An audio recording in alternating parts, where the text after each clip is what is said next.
Florentine Meda est une vendeuse de bananes plantain, communément appelée Aloko à Banfora. C'est ici, dans la bananeraie de M. Sirima, située à Nafona, à quelques encablures de la ville de Banfora, qu'elle s'approvisionne maintenant en Aloko. Donc, en barale. Fala la antibasan ivoirien le fait. Au bonnet Côte d'Ivoire canana et canafir en fait. Mais si ça a bien nan greffé ora a diara en Kosovo. Côte d'Ivoire tantisete. Au bon ami ka Côte d'Ivoire canada ma boyen et tisenima. Nini yana Kosovo a dinga bumbu. A kadi client en fana.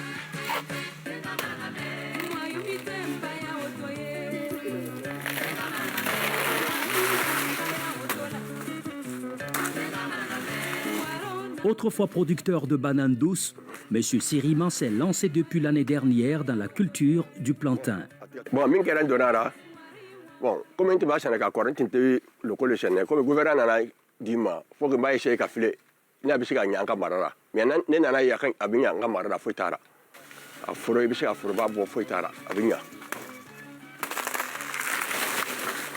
Le producteur bénéficie de l'accompagnement technique du ministère en charge de l'agriculture. Nous l'avons suivi dans la mise en œuvre. Je pense que vous voyez même les écartements. Ça veut dire que techniquement, on était là.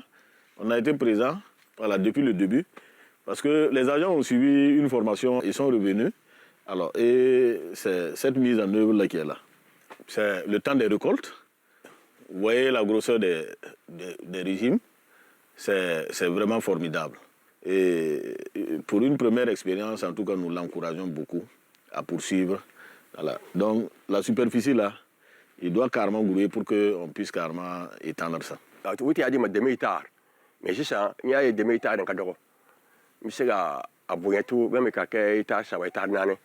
Là où tu vois la Bessiga, donc, Sarjemana, Katabou, comme à Dufana, tu serais m'a dit, mais le gouvernement a dit, aïe, aïe, aïe, qui s'en est Bessiga à Junebo, qu'à Dofara et Kaforokan, et Kaforobouyakan.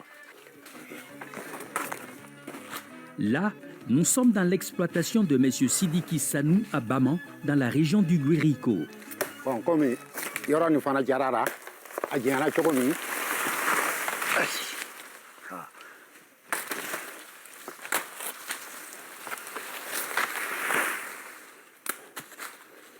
Là, à quoi on est né? Aïe. Nous qu'on a vu le mot. Nous qu'on va dire que tu le connais ni chimé. Bon, ni ya jati ya tasizan akara ni kwani saka kwanti wa kelena abo wa kelen soro mais na ya soro ne barna donlu ale kun kelene atina teme keme duru kan yoro dora mais ni comme famille fana a soro madi na photo nu bon ya e neti suntane na netike nya fere watani fula. Jadis, il produisait la banane plantain uniquement pour la consommation familiale. Mais cette campagne, encouragée par l'appel du chef de l'État à développer les cultures spécifiques et grâce à l'appui du gouvernement, il a étendu sa superficie.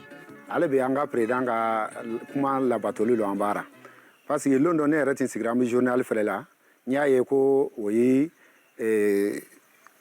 aloko ni pibinière di bobo mais in sera ka doni demain kamalo parce que président ara sunuta voilà utara tani kana dama gwanza adira ma gwanzani tientina wo era le kera fana infanga soro fana kani barake. Sidiki Sanou est convaincu que la culture du plantain peut contribuer efficacement à l'atteinte de la sécurité alimentaire. Il invite d'ailleurs d'autres producteurs à s'y engager. E ba e ne bi mo to wele mo mi era bi Burkina era kanya tarafe pour que dum ka famille bi foranga se ka sorani anga ni barani ke parce que nan sera ka barake ni vlani ne ma fon ni bi se ka dumuwa mais ni era mo to foro kono ya bi mo te drama karka duma kadi e fana kadi ne don yedo mando ere adenkele ne ya dum e bi barake ka tele bon ko ere ti adenkele ndro ni mo mi flan dum e bi tele kuru ke alno nana to di da dum dugo donc est-ce que do ma fara Burkina fana kan ne ma do kan wa. À Diaradougou, M. Yéré, technicien d'agriculture installé à son propre compte, produit lui aussi de la banane plantain et du cacao. Quand on a reçu les rejets, on ne savait pas que c'était quelle variété. On ne pouvait pas les identifier tant qu'il n'y avait pas les fruits aussi. Donc on a fait la conduite en tenant compte de ces deux facteurs. On voulait énormément, donc on n'a jamais fait d'opération de détonnage qui consiste normalement à enlever les rejets gourmands pour laisser la plante mère même pour qu'elle puisse produire. Donc on n'a jamais touché à un seul rejet ici. Mais il fallait travailler aussi pour avoir des régimes pour connaître maintenant la variété. Donc à la date d'aujourd'hui, vous le voyez très bien, le régime il est là, il ressemble bien à la variété Big Ebanga. On a les rejets aussi qu'on peut aujourd'hui enlever pour les extensions. Mais en début d'hivernage, on a eu l'information qu'on allait avoir des cacaoyers aussi. C'est vrai que ça, c'est une culture qui n'est pas dans nos habitudes ici. Mais quand on regarde les revues documentaires et tout, et en tant que technicien d'agriculture, je pense qu'avec l'expérience qu'on a et tout, on peut essayer de s'adapter. Donc, ce qui fait qu'on a pris aussi ces plants de cacaoyer, mais faire en culture associée avec la banane plantain. Donc, quand vous regardez aujourd'hui, ça, c'est un cacaoyer qu'on a mis en terre ici, qui a été remis par l'État justement, et ça a été planté ça est à son 3e mois aujourd'hui. L'objectif de cette association de culture, c'est pour que ces cacaoyers qui sont là, comme c'est des plantes, surtout au départ qui sont un peu fragiles, elles ont besoin d'ombre. Donc, l'ombrage du bananier plantain va permettre à la plante de résister mieux. Selon lui, un hectare de banane plantain peut rapporter en moyenne 18 millions de francs CFA. Ces bananiers plantains, si le premier objectif c'est les fruits, et vous captez sur ça, vous faites toutes les opérations correctement et tout, en tout cas ces régimes que j'ai vus, si c'est les mêmes régimes vous prenez, vous cultivez, vous prenez la productivité à partir de 15 kg. Ça c'est le minimum. Pour ceux qui vont bien faire, tu vas atteindre même peut-être plus de 20 kg en allant et tout. Prenez ça, multipliez par 500. Et multipliez par 2500 pieds. Ça, c'est l'hectare? Oui. Dans une plantation de 2 mètres, 2 mètres comme ça, vous avez 2500 pieds. Prenons même 15 kilos. 15 kilos par 500, ça te fait combien? 7500. 7500 multiplié par 2500, ça fait combien? C'est un business. La vision du gouvernement à travers l'introduction de ces cultures est d'enclencher la transformation structurelle du secteur agro-sylvo-pastoral et halieutique pour assurer notre souveraineté alimentaire tout en permettant une création d'emplois massifs. Jadis considéré comme improductible sur nos terres, le gouvernement démontre que c'est à l'homme de dompter la terre. À l'INAFA, l'École nationale de formation agricole de Matruku, le ministère de l'Agriculture, des Ressources animales et halieutiques a mis en place une vitrine technologique pour la conduite de certaines cultures spécifiques. Sur une superficie d'environ 3 hectares, les techniciens démontrent leur savoir-faire. En seulement 3 mois, après la mise en terre, les cultures affichent une croissance remarquable. Ah ouais, ce que nous avons devant nous, c'est des pieds de cacao. Voilà, c'est des pieds de cacao. Voilà que vous voyez devant nous, ça. Voilà, c'est également un pied de cacao. Et ça également. Voilà, c'est la variété Mercedes. La variété Mercedes. Voilà, ça, c'est un pied de bananier plantain. Voilà, c'est des bananiers plantains que vous voyez, ceci. Voilà. Et les bananiers ont un cycle de développement très rapide. Et donc, ça va croître, et grandir et laisser le cacao. Donc, son ombrage va servir de protection au plant de cacao. Ouais, c'est pourquoi nous avons fait l'association. Le système d'irrigation utilisé est le goutte à goutte, un procédé économe en eau.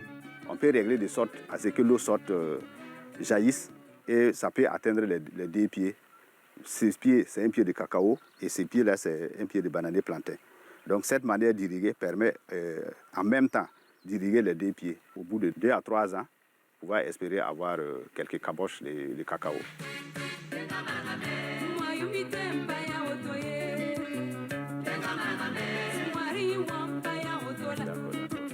Et il faut dire que nous sommes sur la vitrine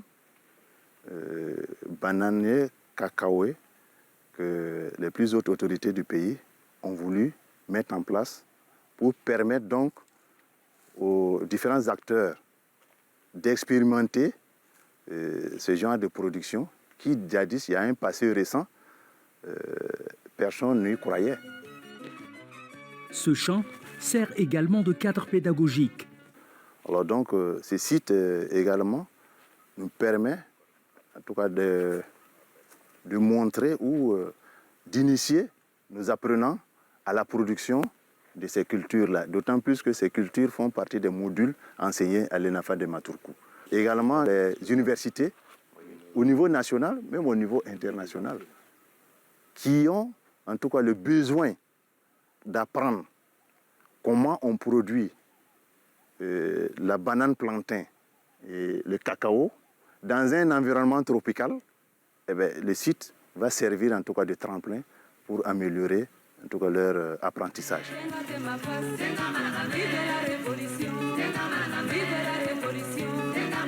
À un jet de pierre de là, une autre vitrine attire l'attention. L'ananas du Faso. Sous ces emballages se cachent de beaux fruits. L'objectif de ce papier, c'est pour protéger le fruit afin de conserver le goût. Parce qu'avec le soleil, ça peut détériorer en tout cas le goût du fruit et ça peut vous donner une fausse maturation suite au coup du soleil. Nous sommes sur une parcelle de 5,5 hectares du ministère de l'Agriculture, des ressources animales et halieutiques, exploitées par le Conseil burkinabé des filières agropastorales et halieutiques. C'est pour répondre à la vision des autorités de ce pays. Nous avons tenu à montrer aux yeux du monde que l'ananas, c'est bien vrai que c'est des plantes des pays côtiers, mais nous avons la capacité et la technicité pour pouvoir faire cette production. Dans ce champ, l'ananas se trouve à différents stades. Maturation, floraison et végétatif. C'est nous qui décidons quand est-ce qu'on veut que la plante prenne fleur et la prise de la fleur, la floraison conditionne maintenant le temps de la récolte. Voilà, si on veut récolter à une date donnée, on calcule cette date avant d'appliquer ce traitement. Donc ça veut dire que là, vous programmez carrément la On production. programme la production. C'est comme vous le voyez, puisque tout ça là, ça a été mis au même moment. Mais comme on veut échelonner les récoltes, on a programmé pour 1,5 hectare. Ensuite, on a programmé 1 hectare et ça, c'est la troisième programmation. Cette bande sera la troisième récolte. Le technicien affirme que la culture de l'ananas est hautement rentable. Nous attendons un rendement de 80 tonnes à l'hectare. En termes de revenus attendus, en moyenne, nous attendons 31 millions à l'hectare, soit 158 millions sur les 550. La physionomie du champ présage de bonnes récoltes. Plus la plante a une grande envergure, plus le fruit est énorme. Avec l'œil de l'agronome, nous avons un fruit à peu près 0,90 kg. D'ici la récolte, ce fruit va atteindre à peu près 2 à 2,50 kg. Nous avons à peu près 1 mois et demi pour récolter ce fruit. Les premières récoltes d'ananas sont attendues à la mi-décembre 2025. En plus des fruits, les rejets de l'ananas constituent une importante source de revenus pour le producteur. Mais après la récolte, les rejets devront encore attendre environ 3 mois pour atteindre la maturation. Et quand vous prenez ce pied, on a 7 rejets par pied. Donc ça veut dire qu'un pied, on a minimum 5 rejets. Et la production ne va pas se limiter à un cycle. Ça veut dire l'avantage d'avoir beaucoup de rejets, ça va nous éviter encore de passer un marché pour acquérir d'autres rejets. Et peut-être même nous-mêmes, on va fournir à d'autres personnes. Parce que les rejets que vous voyez comme ça, pour 1 hectare, on a minimum un rejet de 5 hectares. Donc ça veut dire que nous avons fait 5,50. Nous allons avoir environ les rejets de 25 hectares. Au terme de cette première année d'expérimentation, les résultats confirment que le Burkina Faso a bel et bien le potentiel de produire le cacao, la banane, plantain et l'ananas. Des cultures qui, au-delà de la sécurité alimentaire, ouvrent de nouvelles perspectives économiques pour le pays.